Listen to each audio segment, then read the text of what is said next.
ഇന്ന് ഞാനൊരു mini choco lava cake ഉണ്ടാക്കി കേട്ടോ. മിനിറ്റ് വെച്ചിട്ട് അത് കാലിയായിന്ന് കണ്ടപ്പോഴുണ്ടല്ലോ ഭയങ്കര സന്തോഷം. അത്രയും ടേസ്റ്റ് ഉണ്ടായതുകൊണ്ടായിരിക്കൂലേ അത് കാലിയായിട്ടുണ്ടാവുക.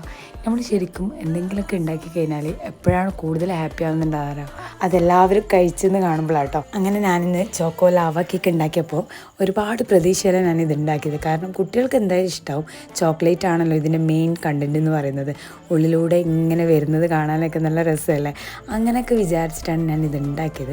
പക്ഷേ എങ്കിൽ പണിപാളി മക്കളെ, ഇത് ഞാൻ വിചാരിച്ച പോലെ ആ ഒരു ലാവിയായിട്ട് ഒഴുകി വരുന്നൊന്നുമില്ലായിരുന്നു.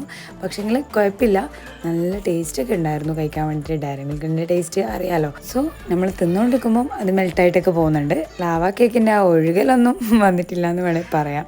പക്ഷേങ്കിൽ ഉണ്ടാക്കിയിട്ട് കഴിക്കാൻ പറ്റിയ അടിപൊളി റെസിപ്പിയാണ് കേട്ടോ. വെറുതെ എടുക്കുമ്പോൾ ഒന്ന് ഉണ്ടാക്കിയിട്ടൊക്കെ കഴിച്ച് നോക്കട്ടോ. എന്നിട്ട് ഫീഡ്ബാക്ക് അറിയിക്കണേ. ടാറ്റാ.